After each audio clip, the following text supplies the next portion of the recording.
Bonsoir à toutes et à tous, soyez les bienvenus dans la grande édition de TV7. Nous sommes le lundi 28 juillet et voici l'actualité de la journée.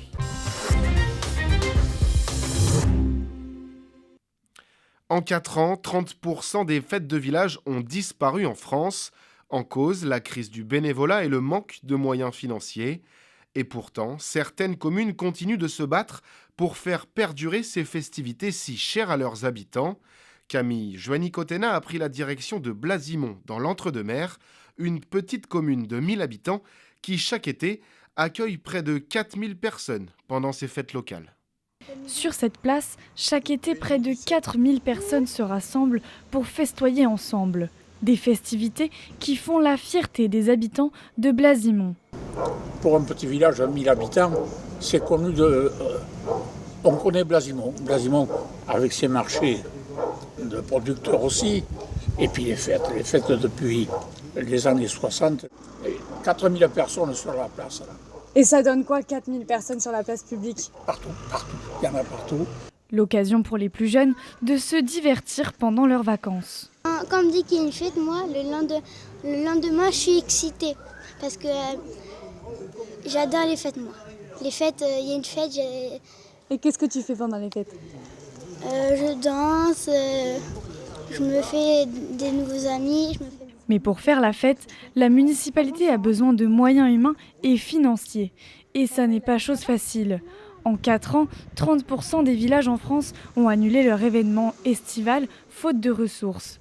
Ici, la municipalité se bat pour les faire perdurer. Et c'est important pour que la commune le vive, parce que s'il n'y a pas des gens comme nous, on fait du moins des bénévoles, pour faire vivre la commune, c'est mort. Et puis les bénévoles, il y en a de moins en moins, c'est dommage.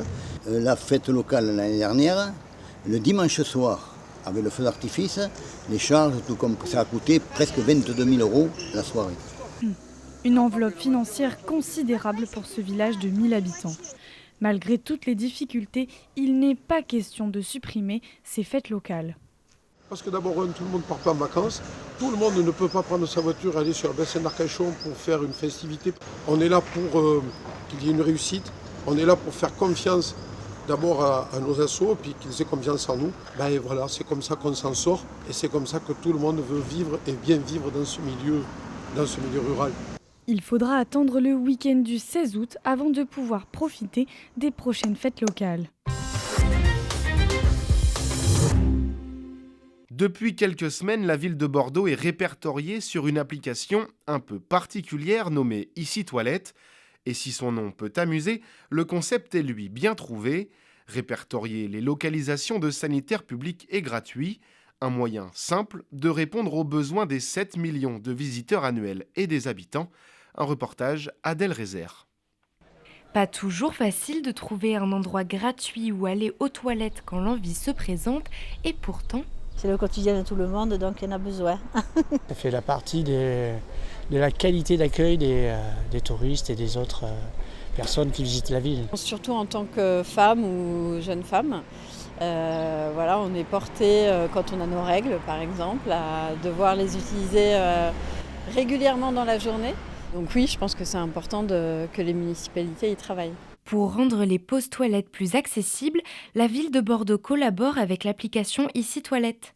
Le principe, géolocaliser les sanitaires publics, mais aussi les commerces qui permettent d'utiliser gratuitement leurs toilettes sans consommer. Une idée déjà développée dans d'autres villes comme Nantes et Grenoble et qui repose sur le bon sens des commerçants. On faisait ça depuis le début de l'ouverture du lieu, donc ouverture au public il y a 2 ans et demi. Il y a une institutionnalisation qui est intéressante et qui est encourageante pour nous, parce que finalement on est reconnu comme lieu aussi d'utilité sociale. C'est vraiment un plus, on va dire. Nous, ça nous apporte aussi des nouvelles personnes grâce à l'application, forcément des gens qui ne connaissent pas cet espace, parce qu'il faut savoir que nous on est en plein centre-ville, mais on est quand même dans des petites rues. Bordeaux regroupe 71 toilettes publiques, c'est l'une des villes les mieux loties, mais avec l'engagement supplémentaire des commerces, l'idée est aussi de rendre les espaces plus inclusifs. Le commerçant parfait chez nous, c'est le commerçant qui a un accès PMR, qui a une table allongée Et tous nos commerçants, ils sont fournis en protection périodique pour pouvoir dépanner la clientèle. Bien entendu, on garantit à ce que les toilettes de notre commerçant soient propres, parce que c'est aussi un des critères pour lesquels nous les avons choisis. Ces commerces sont dédommagés par la ville à hauteur de 100 € chaque mois. Nous souhaitions offrir des services supplémentaires à travers un partenariat avec des commerçants volontaires. Aujourd'hui, 15 lieux sont engagés dans le centre-ville bordelais. Et alors, quêter rime souvent avec congé, les animaux de compagnie sont parfois les grands oubliés de la saison. Chaque année, ils sont plus de 200 000 à être abandonnés au moment de la période estivale. Et pourtant, il existe plusieurs possibilités pour concilier départ en vacances et animaux. Regardez.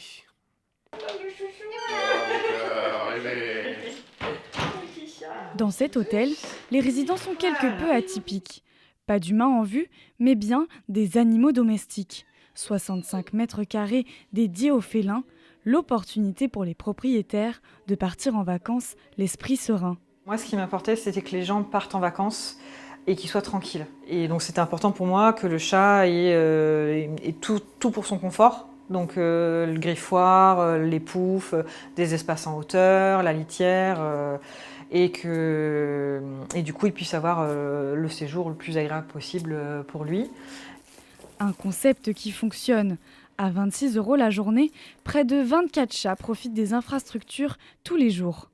Ça évite des contraintes, on va pas se mentir. Voilà, c'était un peu une première expérience pour lui, mais ça s'est très bien passé. Il se fait des copains, il a été très bien gardé et ça nous permet, nous, d'avoir un stress en moins quand on se déplace pour des longs séjours. Donc c'est vraiment une très bonne expérience. Et pour les déplacements plus courts, certains ont recours au pet-sitting. Le but est simple, confier son animal à une personne qui s'occupe de votre boule de poil le temps de votre absence. Le pet-sitter travaille quand vous êtes en vacances ou quand vous n'êtes pas là. Donc on est beaucoup sollicité sur les vacances scolaires, sur les grandes vacances d'été. On va dire que la majorité de l'activité se centralise sur juin, juillet, août, décembre.